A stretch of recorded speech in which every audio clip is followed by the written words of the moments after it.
Hello, Tanse! Happy Métis Week! My name is Melanie Walsh and I work here at the McMurray Métis Local 1935 here in Fort McMurray. Come on into the Trapper's Cabin, learn more about our Métis culture.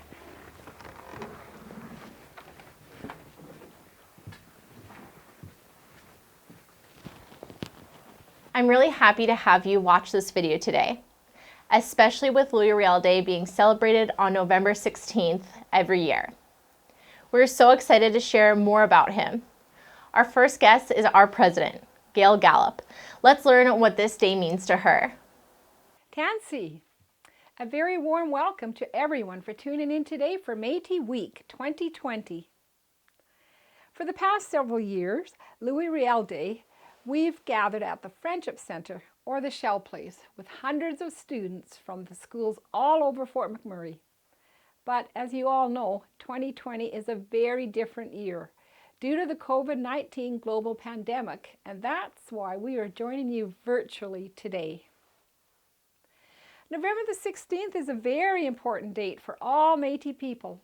It was November the 16th, 1885, 135 years ago, that our fearless leader, Louis Riel, was executed defending the Métis way of life. In Manitoba, Family Day, the third Monday in February, is called Louis Riel Day. But here in Alberta, along with Ontario, we still have Family Day in February, but we celebrate Louis Riel Day on November the 16th, the date of his death. Today, we commemorate Louis Riel Day so that the next generation, each of you students, are educated by knowing Riel's powerful legacy through speeches, videos, performances, and music. We hold Louis Riel Day to remember his life and to celebrate the Métis people's culture, language, heritage, and ancestral homeland, which includes the Métis Nation of Alberta. Thank you for watching our video today and learning about Louis Riel. Hi.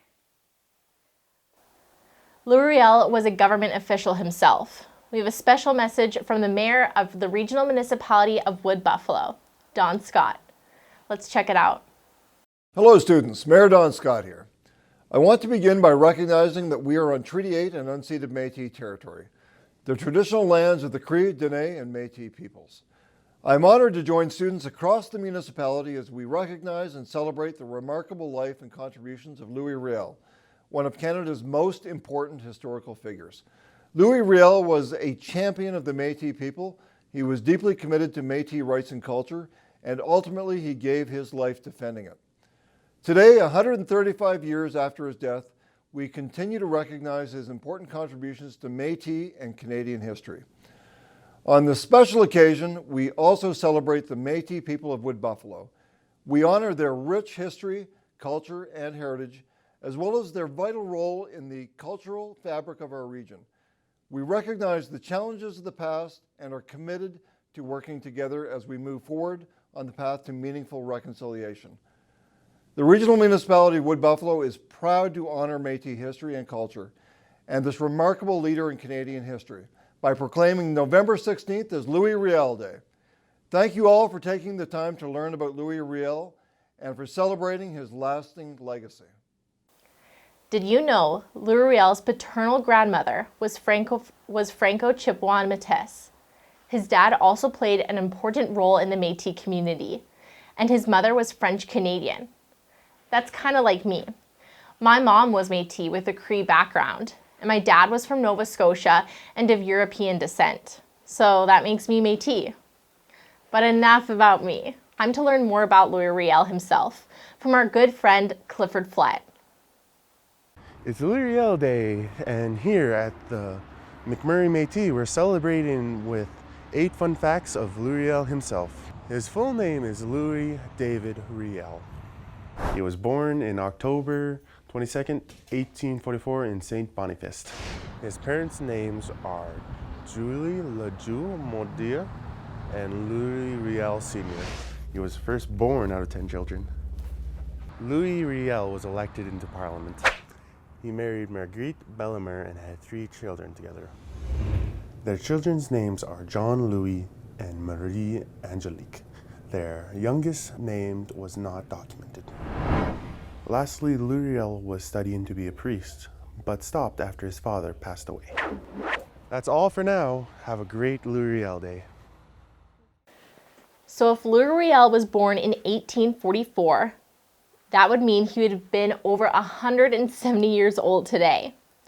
Louis Riel was a really great student.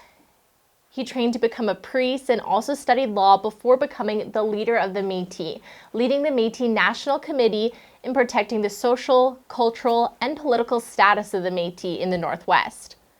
The McMurray Métis really value education, and we encourage all of our members, especially our youth, to do really great in school.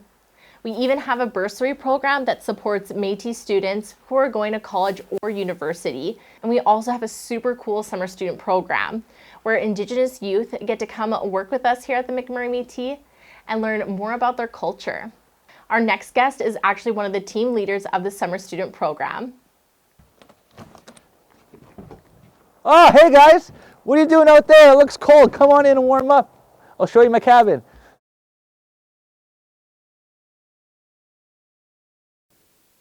Hello, my name is Len Hansen Jr. I am a summer student lead here at the Métis Local 1935. I've been involved for multiple years here, and today I'm going to tell you about the importance and significance of the trapper's cabin. One of the entitlements that goes along with possessing a trap line or your own set of land or farm, even you're allowed to trap on farms, is being able to erect and put up your own shelter, or in many cases a small cabin. The intent of this trapper's cabin is for survival, right? A lot of them aren't very big in size. There are very little materials used to make them. There's very small wood stove a lot of times inside them, like you see here, and it doesn't take very long time to heat up a small space. The reason why I like these cabins so much is its comfort and it's recharging. It's a sense of rejuvenation for me. Being surrounded by all the city noise and city lights sometimes can stretch you out without even knowing it. And I always feel like whenever I come out to a cabin, whether it's owned by someone else or it's in the family, the bed could be in any shape, roughest looking place, and I'll have the best sleep ever. It's just, I always find that I sleep better in a cabin, in the elements, than I do at home sometimes.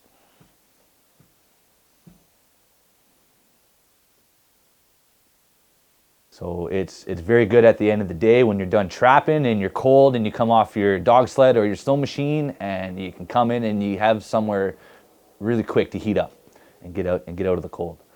And you can work on doing things with your furs. You can do arts and crafts, create yourself some awesome mitts even. The possibilities are endless in a cabin like this. Now, these mitts here, in particular, you needed a couple of different animals to make them. The fur you see is a beaver fur, so that would have been trapped probably maybe in the springtime. And the hide, the leather, is a moose hide, so that also might have been a different time of year, probably in the fall that was harvested.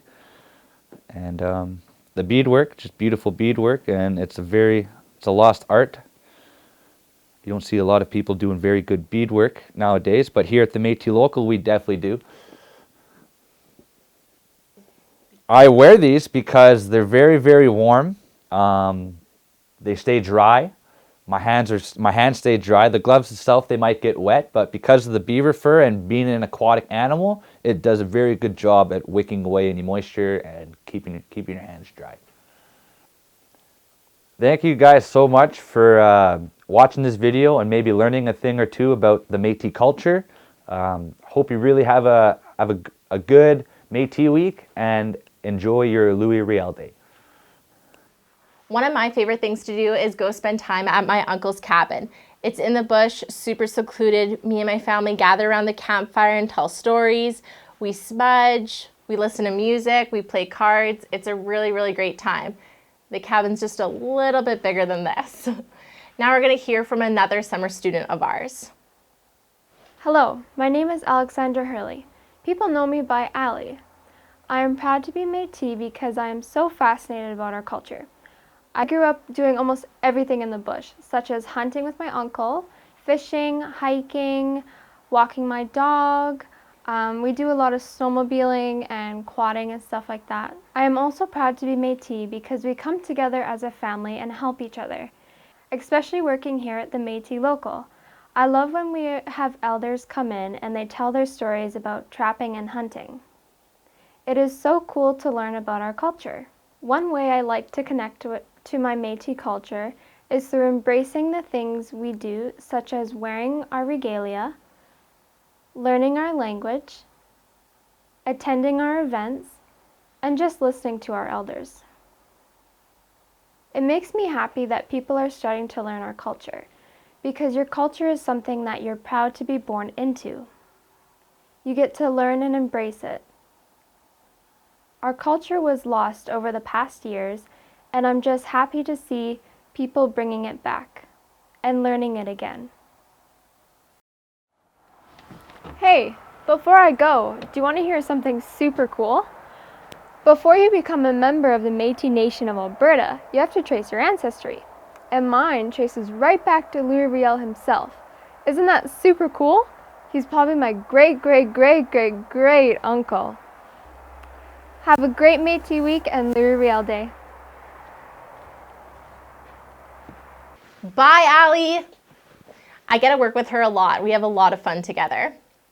So this trapper's cabin that I'm in right now is probably something really close to the types of cabins that Louis Riel stayed in. Our next guest is going to tell us even more about some of the things that you might have seen in a trapper's cabin. Hi everyone, my name is Treasure Cooper and I'm the Cultural Coordinator here at McMurray Métis. I'm so excited that I get to connect with you virtually through this video and share a bit about our Métis culture and way of life. Today I'm going to be showing you some of the items we keep here in the showcase and one day will be on display in our new Métis Cultural Center. So the first thing I'm going to show you is the Native American snowshoes. They were usually made of hardwood, typically of ash. The wood was steamed or soaked to make it pliable and then bent into shape. These ones were made by Bill Ludit's mom. The frame was then laced with rawhide, mostly strips of denuded moose, deer or caribou skin, with the lacing often beautifully intricate. Normally the trappers and hunters would use them to hunt because the snowshoes kept them on top of the snow and the moose were liable to fall through and walk more slowly. Easier to catch. Some people actually do snowshoe, but these older ones were more for decoration. So next we have a beautiful fox hide, also called a pelt. Because of their abundance, red foxes are among the most important fur-bearing animals harvested by the fur trade. Their pelts were used for trimming on scarves, mitts, jackets, earmuffs, coats. They are principally used as trimming for both cloth coats and fur garments, including evening wraps, because they're so beautiful. The next thing I'm going to show you is the leg hold trap. It's referred to as the restraining trap. It's used primarily on foxes, coyotes, raccoons, wolves, lynx, and bobcats. These traps are placed where the animals will be passing through and catch the animal by the limb, ensuring the pelt remains unspoiled. Often called a foothold trap by people of the fur trade, the leg hold is comprised of a metal footplate and curved jaws, powered by hefty springs. It is usually anchored to the ground by a short chain and metal spike, or secured to a tree or large branch. So besides leg traps, trapping boxes were used for the smaller animals. Small boxes are used to trap smaller animals such as weasels and minks. The large boxes were used to trap larger animals such as mink and marten. Weasel box trap. That is a plywood box, usually made of pine. The lid swivels open and reveals a bait chamber within, often with a very large looking mouse trap in it. Simple, non-toxic, and effective, the enclosed weasel trap is a tool that is on guard no matter the hour or weather, built to protect your catch from possible predators looking for an easy meal. The Red River cart is a large two-wheeled cart made entirely of non-metallic materials, often drawn by oxen, though also by horses or mules. These carts were used throughout most of the 19th century in the fur trade and in the westward expansion in Canada and the United States, in the area of the Red River and on the plains west of the Red River colony. The cart is a simple conveyance developed by Métis for the use in their settlements on the Red River in what later became Manitoba. With carts, the Métis were not restricted to river travel to hunt bison. The Red River cart was largely responsible for the commercialization of the buffalo hunt. The carts were gradually replaced by the steamboat and ultimately the railway. So thank you for joining me on this tiny virtual tour of our museum items. I hope you had a great time. See you next time. I'm so excited for the Métis Cultural Centre to be built in 2023 down on McDonald Island. Hopefully by then we'll all be able to safely gather and you could all come learn more about Louis Riel in person and see all of our awesome artifacts up close and personal. Until then, we'll continue with our virtual Métis Week celebrations. I'm our next guest and I'm going to tell you about some of our traditional regalia and some of the cultural clothing items that we wear every day. So the difference is regalia is what we call the clothing that we wear during really special occasions and especially during traditional dances at powwows. So the first thing I'm going to talk to you is probably the most famous piece. It's the Métis sash. So the Métis sash is a colorful finger woven belt that is usually about 3 meters long. This is mine right here. The sash was used by the voyageurs of the fur trade to hold coats closed, and it's also served as a scarf or a belt. It could be used as a holster for hunting tools or fire starters, a tourniquet for injuries, a rope to pull canoes, a washcloth or a towel. It could be used as a saddle blanket over horses, to claim buffalo, like a collar for your buffalo. Be used as a tow rope and even a sewing kit. And originally the sash was worn by men around their waists as a belt, and today women also wear the sash over their hearts. In some cases, the way a person wore the sash was also a symbol of their marriage status. So if a person was married, they would wear the sash on their left, and if they were single, they would wear it on the right. So there are 6 colors on the sash. Red is for the blood of the Métis that was shed. Blue is for the depth of the spirit. Green is for the fertility of the nation. White is for our connection to God and our Creator. Yellow is for prosperity, and black is for the dark period of the suppression and the dark period of history of the Métis people. And today we wear our sashes with a lot of pride to showcase our Métis identity. I have some super special pins on mine too. The next thing I'm going to talk about is moccasins and mucklucks. So they're probably the second most notable piece that many people and other Indigenous people in Métis still wear today. Can you guess where we wear them? On our feet. So I have one of my pairs right here.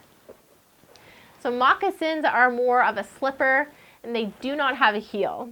They consist of usually 2 pieces of material sewn together to create a shoe form. Oftentimes they are made of moose hide, which is one of the best things to walk through when you're walking through the woods or the forest, especially if you're hunting or you're looking for animals, because they keep your steps super light and really quiet so you won't scare away any of the animals.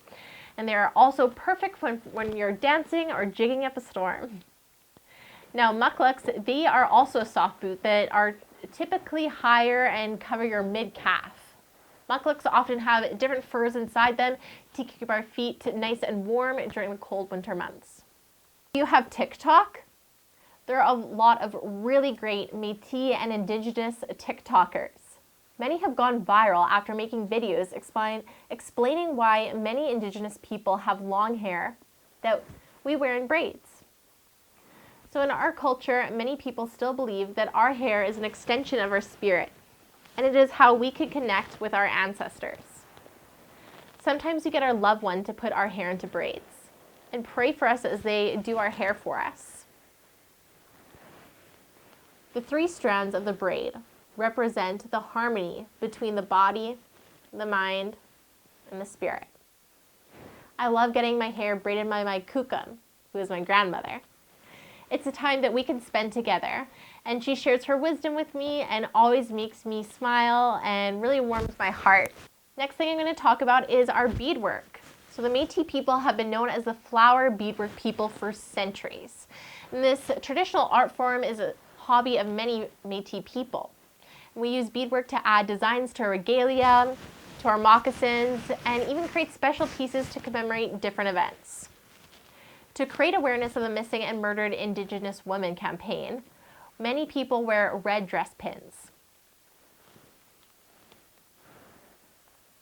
On Orange Shirt Day, when we honor residential school survivors, many people wear Orange Shirt Day pins. And in November, many people also wear beaded poppies to honor all of the veterans who served our country in times of war, military conflict, and peace. Beadwork is a beautiful art form. Each piece is handcrafted, super unique, and takes hours to complete. The beads are sewn together onto a piece of felt or leather and have a hide backing. This year I completed my very first piece with the help of my Auntie Virginia and my friend Treasure Cooper. It took me over 20 hours to finish this piece, so I'm super excited to get to wear it. I take a lot of pride in showcasing my Métis culture by wearing my sash, my moccasins, my hair in my braids, and all of my beadwork. It always makes me so happy when I see other people proudly wearing beadwork or rocking their moccasins. If you're celebrating Métis Week by rocking your mocks, that's really awesome. Way to go. So before we go, do you want to learn some Cree words? Learning Cree is one way I'm connecting to my own Métis culture. I like to be able to greet our elders in Cree and have a conversation with them in their own language. Our elder Lorraine Corrigan always pops by the office on Wednesday for Cree chat. She is going to join us today for a quick lesson. Hi, my name is Lorraine Corrigan. I am a member of this local 1935, and happy Louis Riel Day. Today I will try to speak some Cree. I'm learning myself. To say hello, you can say tanse, and to answer back, you say munando. Everyone say tanse, and you say munando. Tanse, munando. This is one way how you introduce yourself. You say Lorraine Corrigan Nsikasun. Lorraine Corrigan Nsikasun. That's how you would say it in Cree. Kaimi Chigano, Kamasneikano, Ego Kagiwano. That means we'll read, write, and we'll go home. How to say Atim is a dog. Squirrel is nagachas. Wapus is rabbit. Muska is bear. Now I'm going to teach you how to count from 1 to 10. Payak, Niso, Nstu, Newe, Nianan, Tasik, Depagup, Einanel, Kiat Mitahat, Mitahat. That's from 1 to 10. Okay, let's try one more time from 1 to 10. Payak, Niso, Nstu, Newe, Nianan, Tasik, Depagup, Einanel, Kiat Mitahat, Mitahat. I am proud to be a Métis because we are learning our language, we are learning our culture, what we used to do, beading, dancing, everything. We are learning that again. That's why I'm proud to be a Métis. I taught you how to say hello, tanse, and now we're going to say goodbye, but we don't say goodbye in Cree. We say Muestas Kawapimtin, which means see you later. Happy Métis Week. I'm learning Cree myself, so let me try to say thank you. Yinas Kumotin. Or thank you, Lorraine Corrigan, for sharing your traditional knowledge with us and teaching us some Cree words. Before we go, we're going to hear from our other leader, not Louis Riel, but Bill Ludit, our CEO. Hello, everybody.